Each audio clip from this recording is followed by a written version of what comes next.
Thank you, thank you, thank you. So before we start on today, before we start about Wall Street's billion-dollar lie machine, I want to address an issue that came up last week. Last week's program was we warned you. We said inflation is coming. The numbers out this morning on the producer price index were the highest they've been, the worst they've been since June of 2022. June 2022, the CPI was up 9%. The personal consumption expenditure was up 9%. We were well into inflation, and that triggered the Fed beginning to raise interest rates. Last week, we said we felt that and have been warning people since 2016 that inflation would return. Gave you a lot of examples of what was going on. If you missed that program, put a note in the chat box and we will send you a recording. It's important to understand where things are going. The best time to prepare for inflation was yesterday. The next best time is today. But let's start on this. Let's start on what Wall Street tells us that's not true. First, what would you say if someone could predict 10 stock picks that every one did what the stock picker said it was going to do? 10 in a row. What would you say about that? Suppose a financial advisor sent you an email the first week and said, buy stock AAA, it's going to go up. And sure enough, at the end of the week, it was up. And you receive a second email that says, sell short stock BBB because it's going to go down. And sure enough, at the end of the week, it was down. And maybe a week is too short a time. Maybe it was a month. But in the third week, they send you an email that says, buy CCC, it's going to go up. And sure enough, it goes up. And then they send an email and says, buy DDD, it's going to go up. And sure enough, it goes up. And that repeats time after time, week after week, 10 times in a row. How would you feel about that stock picker? Right, 10 out of 10 times. Not a miss, not a single miss. He predicted some that were going up, some that were going down. Perfect record.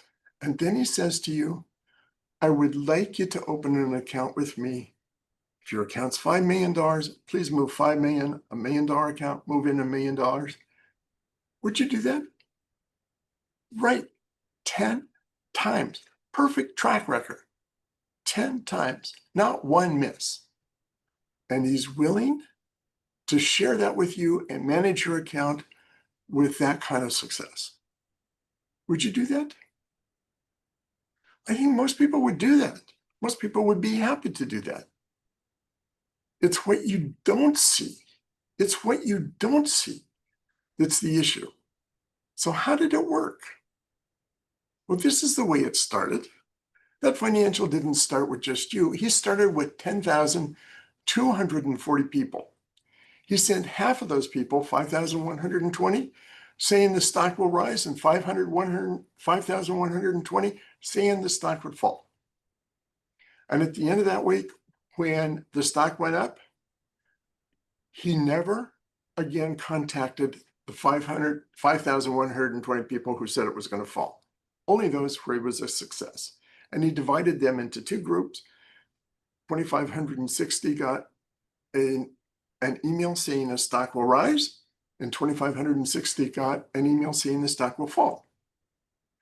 And at the end of that week, after that stock had fallen, 2,560 that he got wrong, never heard from him again.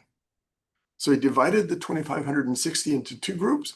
1,280 got an email saying the stock will rise. 1,280 said it was going to fall. When the stock rose, those 1,280 that he got wrong, never heard from him again. Divided the 1,280 into 602 groups of 640. and did the same thing for 640. Divided the 640 into 320. 320 never heard again. Divided the 320 into 160, and the 160 into 80, the 80 into 40, the 40 into 20, and finally, 10 people got 10 correct predictions. If you were one of the 10, you might have fallen for this. It's an old story. It's a story that goes back at least 50 years. It's called the Baltimore Stock Broker story. Nobody knows if there was ever a stockbroker that did it. Nobody knows why it was called the Baltimore Stock Broker story. But the reality is, it's not a genius. It's just simply doing the math and making the math work. It's not a genius. It's not a great stockbroker. It's just working it. You see the same things with the Nigerian prince and so on. It's called survivor bias. It's what Wall Street does. It's something that you don't see the whole picture. You see a very small part of the picture. And if you were one of the 10 that got everything right, you had to know that there were 10,230 people who never heard from the guy again, or the woman again, the financial advisor again. So there's a lot of things that Wall Street doesn't want you to know. Mutual funds. Most of the market is in mutual funds. Most of the trades are being done by computers, but it's in mutual funds. Most mutual funds are incubated for a year or more to build some sort of track record. When I was first in the business, I was a rookie stockbroker way back in 1986. And when other brokers would leave the office, would leave that firm to go to another firm, they passed around accounts, passed around that leaving broker's accounts. And as a rookie broker, I inherited a couple of very small accounts from the person that was leaving. You're supposed to call them up. You're supposed to get them to stay at the firm. And during that period of time, I inherited an account that had just invested $10,000 into a mutual fund that at that time was down to about $8,000. It had fallen 20%. And shortly after I inherited that account, there was a mutual fund wholesaler that came into the office. And the fund he wanted to emphasize was a fund that had gone up 20% per year during that period of time that my client had held. My inherited client had held that fund. And I got up in the middle of the meeting to check, because it seemed to me that my client had bought that fund at the very time that they were talking about a 20% per year return. So I went back and checked. And sure enough, it was the same fund. So I came back into the room and I asked the question. I said, my client bought that fund, paid $10,000. It didn't go up, it went down. Well, what had happened is the fund that my client bought was a very large fund, and it was merged with a smaller fund that had a very good track record. And instead of keeping the track record for the large fund, they gave the large fund the track record for the small fund. That's something that happens very often in this industry. Look at Janus. The Janus 20 merged into the Janus 40 because the track record on the 20 was worse. Janus International Equity was actually liquidated because they couldn't find anything to merge it. The Janus fund, which was the very beginning fund, underperformed and was merged into the Janus Research. Every year, funds are merged or liquidated. You don't see that at all. All you see is the new funds. All you see is the funds which have an adequate performance. That's what you don't see. There was a study done by the Fund X. They looked at 2,846 mutual funds that were formed between 1996 and 2008. And they looked at the managers in those funds. These were new funds. These were funds that had been incubated for a year or more. And what they found is out of 2,846 funds that were founded in that period of time, just 195 lasted 10 years. And if you look at what happened, in the first year, 19% were merged and went away. The managers of those funds were no longer managers. In the second year, another 19% were eliminated. 38% gone in 2 years. In the third year, another 17%. In the fourth year, 12%. So in the first 4 years, 2/3 of the funds changed managers and were eliminated. That's the thing you don't see in Wall Street. You don't see. Wall Street stacks the deck against you. That's just one part of the story, however. Wall Street, for the funds that do survive, stacks the deck against you as well. Most people don't really do their homework. If you look at what's published on mutual funds and in the prospectus, it's the expense ratio. People talk about lower expense ratios and higher expense ratios. What they don't tell you and what you don't see are up to 17 different hidden funds. Studies have been done. Shows that the average funds, including the expense ratio, is 3.17% annualized. Expense ratio may be 0.9, maybe 1%, maybe 0.8%. That's not what you're being charged. There's marketing fees, there's trading costs, there's 12B1 fees, there's brokerage commissions, there's spread cost, there's market impact cost, there's soft dollar cost, there's redemption fees, there's account fees, there's purchase fees, there's record keeping fees, there's custodian fees. All of those go into it, and plan administration fees for 401ks. All those fees, none of that appears. And when you add an advisor that's charging, because most financial advisors are not doing investment management, they're turning it over to mutual funds or managers. When you add that, you're talking about a 4% annual return charged against the mutual funds. So think about it. Most people really don't do the math. So look at it this way. Suppose you just graduated from college, 22 years old, you make a $10,000 investment, and you assume annual growth of 9% over a period of time until you turn 67 and retire, 47 years, 45 years actually.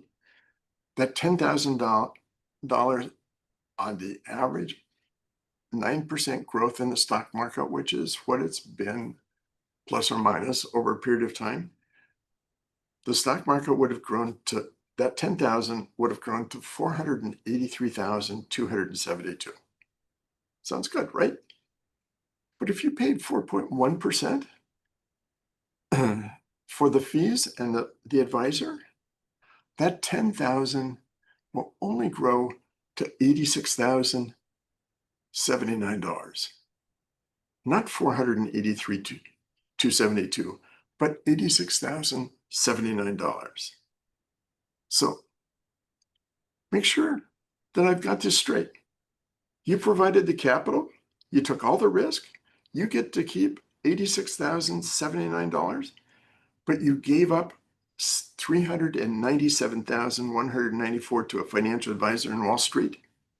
They take 82% of your potential return. For what? Wall Street stacks the deck. And as I say that, I want to say that most financial advisors, almost all financial advisors, really care intensely about their clients. No question about that. They care about their clients. They care about their clients' doing well. They prepare plans for the clients. They look at all those things and they believe they're doing the best thing. But most do not understand what's going on with Wall Street, the firms, and what's happening there. Am I still sharing? No, you stopped the share. Why don't you go ahead and share the presentation again? Oops.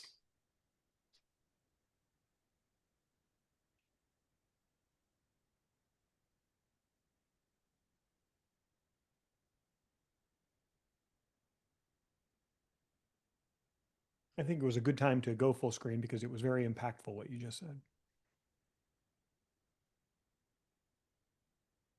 Oops. Yep, you're good. You're all set. That's where we are. Yep. That's the situation on mutual funds. And I want to say, most financial advisors really care about their account, their clients, and care about what you're doing. But they don't understand what's going on with Wall Street and what's really going underneath. It's back to having 10 perfect picks. You don't understand how Wall Street's packing the deck. One of the most popular products right now are buffered ETFs. It's the idea is that you get downside protection and you get market participation. You get downside protection so that if your account drops 10%, if your buffered ETF drops 10%, you get paid off. If it goes up to, it's always capped as well at 10%. So you get, or 15%, doesn't matter. It shows, that you get protection. You get downside protection. It sounds really good. And they're selling a ton of these. They're actually selling a ton. And they charge a lot for these. ETFs charging 0.78 compared to a basic index fund. And there's not that many hidden fees. There are hidden fees. And the real cost is significantly above that. But if you get 10% downside protection and get a potential upside of 10 or 15%, doesn't that sound wonderful?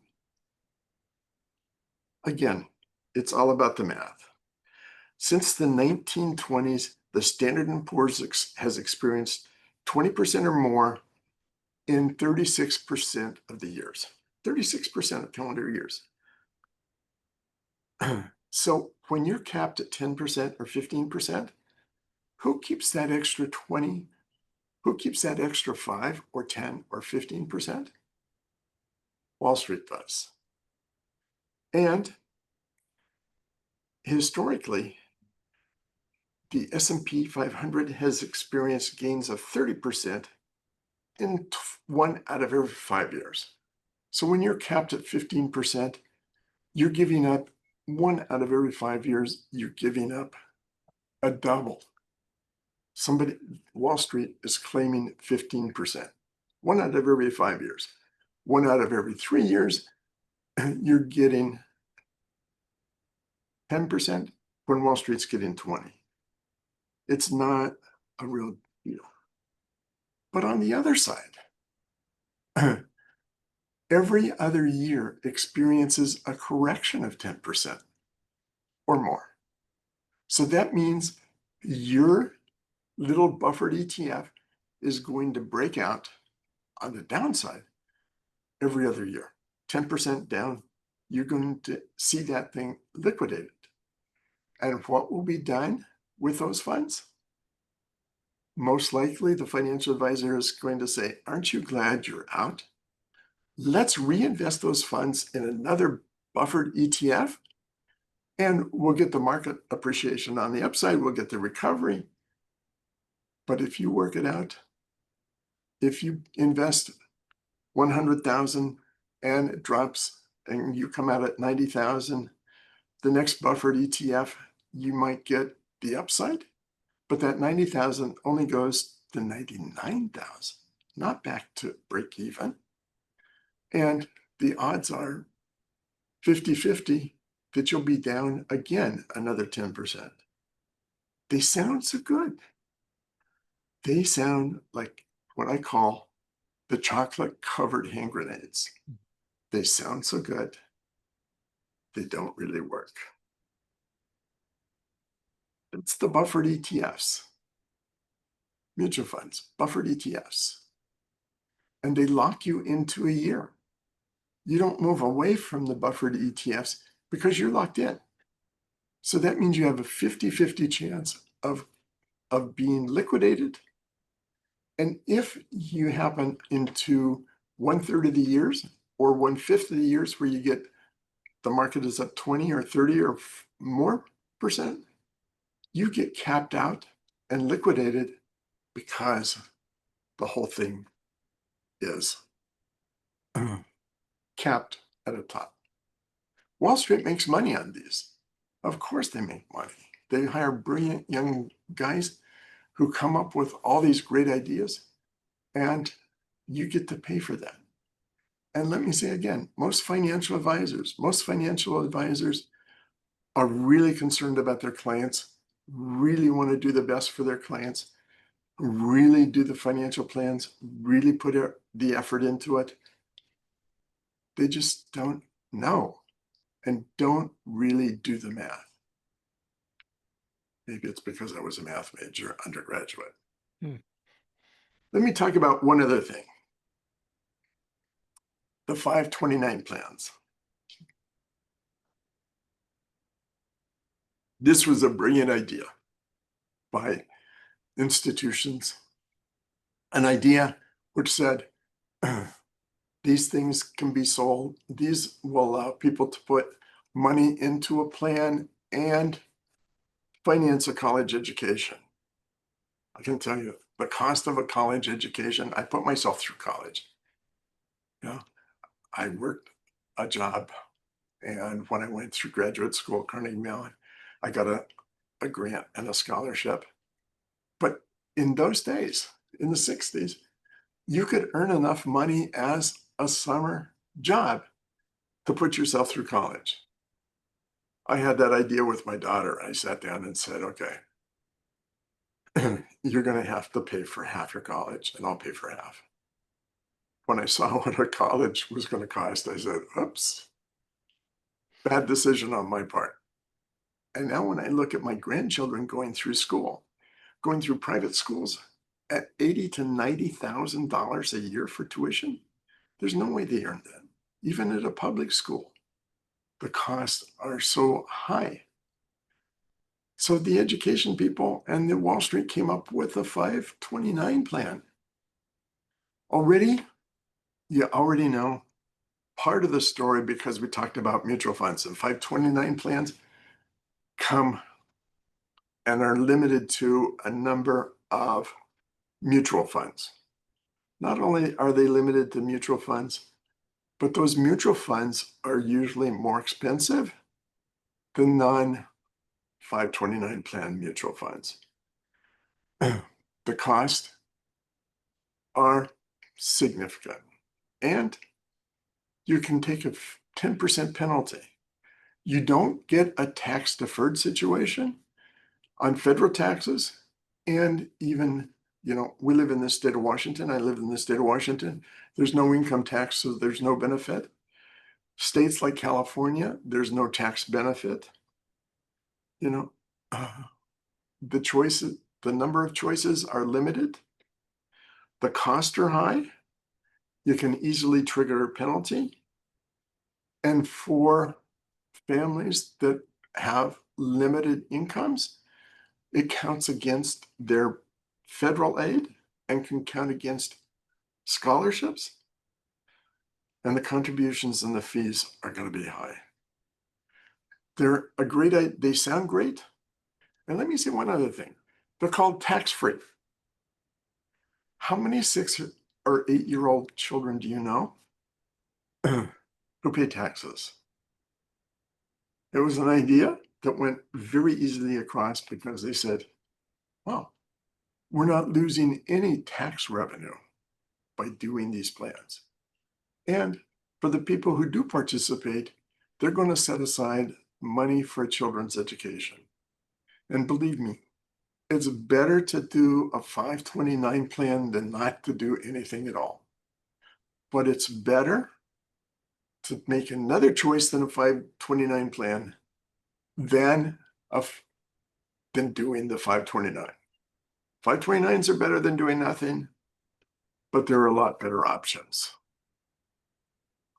They have limited choice, maximum fees, and they can reduce the aid a child gets going to college. So the reality is, talking about these things, all of these are things which Wall Street really doesn't want you to know. But the simple math is there. The studies are there. I'm taking you through what goes on. You should be able to see what's happening. Wall Street's not doing the things that are in your best interest. They're always going to do things in their best interest. So we talked about these things. We focus on strictly stocks and bonds. We focus on achieving solid returns. Every contract we talk about, we're seeking to outperform the Standard and Poor's 500, whether it's in an educational account, whether it's an individual account, whether it's in a tax deferred account. We're looking at achieving a superior performance. We're not fooled by Wall Street. We're not fooled by any of the stuff that's going on. All these esoteric things, structured products. We're looking at finding the right thing to do. And let me return once again to what we talked about last week. Last week, I said, you were warned. We were warned. We're talking about and have been talking about the impact of inflation. If you didn't see the program last week, or even if you saw the program last week and would like to see it again, we have the recording. We would be happy to send you the recording. Just put down your email in the chat box and we will send that recording to you. It's with all that's going on right now, with all that's happening right now, it's a time in which to really look and take the right and correct action. It's don't the best time to take that action would have been yesterday. The next best time is today. We're willing to spend time with everyone who's doing this program and talk about what's going on in your portfolio, compare it to what we do in our portfolios, and give you the right alternatives. So with that, that finishes for the day. I'm Mike, open. I've got some questions queued up. All right.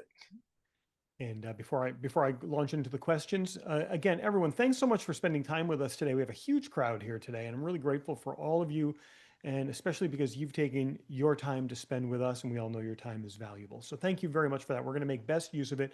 Want to answer any questions that you might have, and I do see some requests for the replay coming into the chat, so I will take care of all of those, Mike, while you're answering questions. If you do have a question, you can pop it into the chat or you can put it into the Q&A. I will be able to find it in either place.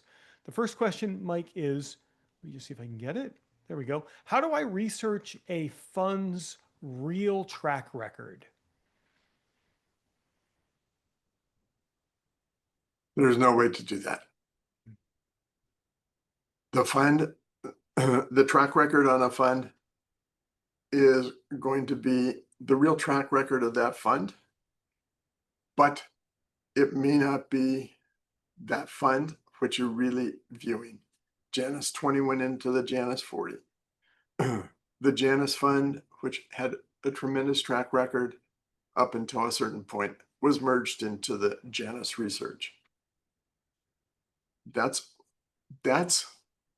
the the guy that's picking 10 stocks exactly right. You're never going to see that. You're never going to see the 10,230 people that he got wrong. You're never going to see the real track record of a mutual fund unless you see a track record with the same manager over a period of 10 or more years. There you can be you're almost sure of seeing a real track record. Look at least 10 years back with the same manager, with the same fund, then the chances are pretty good that you're seeing a real track record. Other than that, probably not. The next question is someone's asking, what is the difference between a fiduciary and a broker? So of there are two registrations for financial advisors. And we used to be called stockbrokers, or anyway, the Securities and Exchange Act in 1932 established brokerage accounts and brokerage representatives. Those are registered representatives under the Securities and Exchange Act of 1932, and they're required to make suitable recommendations. They're required that whatever recommendations or whatever they put your investments in, they have to be suitable. They don't have to be the cheapest. They don't have to be the best performing. They only have to be suitable. They can be terrible performers, but if they're suitable, they meet the criteria. Mm-hmm. The Investment Company Act of 1940 established the investment advisor representatives. That's a fiduciary. It means that every single decision you make has to be in the best interest of the clients. Every single decision has to be in the best interest of the clients. That means if there's two mutual funds, one's more expensive than the other, and they both have the same track record, you have to choose the better performing fund. It means that you have to make every decision in the best interest of the client. That's the requirement. If you look at the big brokerage houses, they're all broker dealers. They're not investment company. They fall under the 1932 Securities and Exchange Act. That means, and I work for the big brokerage houses. I've had stories in which the brokerage firm made the decisions in its best interest. And as long as the client's interest lines up with the brokerage firm's interest, you're fine. But if it's a question of the brokerage firm's best interest or the client's best interest, it's always the brokerage firm that makes its own best interest. Yeah. Anyway, that's a long story to a short question. Like somebody's asking about they're currently invested in a 529 plan and they're wondering what they should do. And I'm just going to jump in and say, this presentation, when Mike and I created this and the others at the team created this presentation, this is a general presentation intended for a wide audience. So we can't give very specific detailed recommendations in this kind of a presentation, and everyone here has a unique situation and unique financial needs. I think in that particular case, the best bet would be to actually hop on a call with Mike and ask the question directly. And to schedule that into the chat right now, I've put Mike's email address where you can email him directly. Not a sales call. And Mike, pardon me for answering that question on your behalf, but I think if somebody's looking for very specific advice about a situation, I think it's better off handled one-on-one. It's exactly what I would have said. Okay. So this is a general presentation. Everyone's situation is unique. Yeah. And should be treated as unique. There are financial advisors that fall under big firms that everything is cookie cutter approach. Anyway, that's another uh, workshop. I've got another question queued up, and I will just invite everybody that's still here. Two things really. First, if you do have a question you'd like Mike to answer right now, you can pop it into the chat, or as is happening into the Q&A. But we're also every single week, Mike, we ask this. We ask, what else do you want to learn about? And we get some of the greatest ideas that come from the people that show up here. Our job is to bring you information that helps you. We just want to be able to help you. So if there's a topic that you're interested in hearing about, you can pop that into the chat. You can send it privately to me or put it into the Q&A, and I'll catalog those, and we'll take that away as we create the next few presentations. I know we have a few lined up for the next couple of Thursdays, but we will put that into the mix as well. So let me know. Mike, the next question, hold on, let me see if I got to scroll back to find it.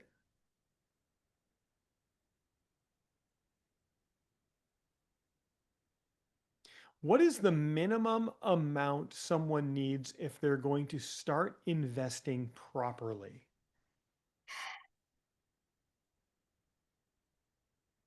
I don't know that there's really a minimum amount. Uh, some people start with $100 and do $100 a week or $100 a month. The important thing is to begin early. Yeah. The sad thing is that most people don't think about their retirement until they're in their 50s. Mm-hmm. Doing $100 a week is not going to get you very far into retirement. So the sooner you begin investing, the better.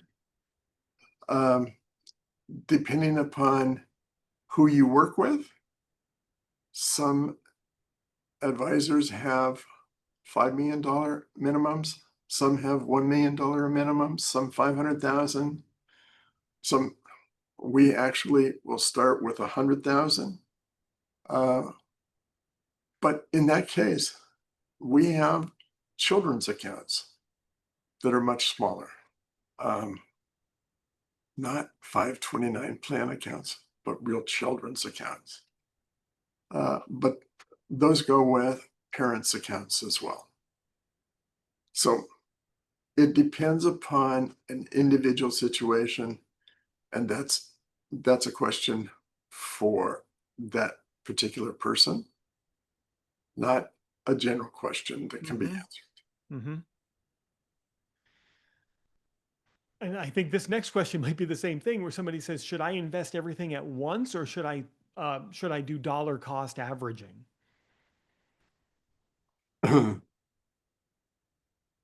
If The you toughest. look if you look at the it's they're not the same thing. Mm-hmm. Um, dollar cost averaging is when you're continuing to add to your net worth from earnings. You have you have two things. You have your own labor and your own finances. With your labor, you provide the finances to add to your investments. So the idea is, if you're in a position to add to your investments and still using your labor to add to the investments, that's a dollar cost. It's not a dollar cost averaging, it's adding to your investments. If you have a chunk of money to begin with, it's better to get it invested and move it forward. I don't know if that really answers the question or not, but I anyway. think that was nicely said, Mike. That brings us to the end of the questions that I have. If anybody has any final questions, we can hang out for a few more minutes.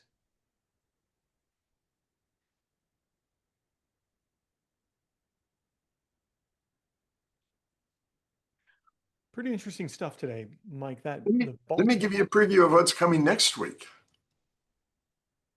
We're going to talk about the dot-com bust and what's going on in the market today. We have seen Figma, which was priced at a certain price and opened 3 times higher. We saw Bullish, which was priced and opened 3 times higher. It reminds me very much of dot-com times. So we're going to talk about those feeding frenzies and those bubbles. I remember coming out of the dot-com time, seeing a bumper sticker that says, "Please God, just one more bubble." Uh, those prayers for that person may be answered soon. So that's coming next week. Think about joining next week. Yeah, we want to put you, the investor, you, the listener, ahead of the curve instead of behind the curve. We want to give you insight into what's going on and where things are going. Today's been all about the math and what happens and what you don't see. No one has a crystal ball and can tell you what the future is going to be like. But we know that history doesn't repeat, that it rhymes, and there's lessons to learn, and there's indications from what's going on. That's the purpose of these workshops, is to give you that information and keep you informed of what's happening. So plan on joining us next week. I've We're captured, looking yeah, I've at one captured more. everyone's name. Go ahead, Mike. Sorry. We're looking at one more bubble. So I think that's the cliffhanger. That's the cliffhanger statement.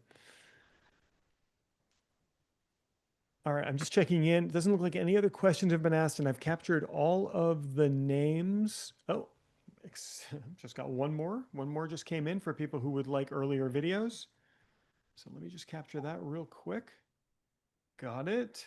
Thank you for that. If anybody else wants to just drop me a note into the webinar chat, I'm capturing the names for people that would like us to send over replays.